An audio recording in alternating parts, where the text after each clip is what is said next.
Ispaniyadan 3 yillik ID karta olgansiz, lekin bilmaysiz nima qilishi, sizga olib bergan odam bilmaydi nima qilishi, sizga ham aytmagan nima qilishini.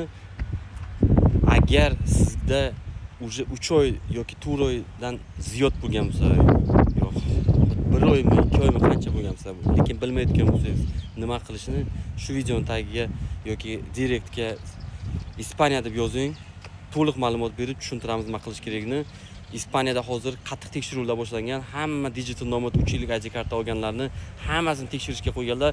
Avtonomi ochilganmi, o'zini o'zi band qilish o'zbekchasiga ochilganmi yo'qmi Ispaniyaning territoriyasida, bank hisob raqami ochilganmi, hammasi ochilganmi, налоговый nomerlar olinganmi, hammasini tekshiryaptilar.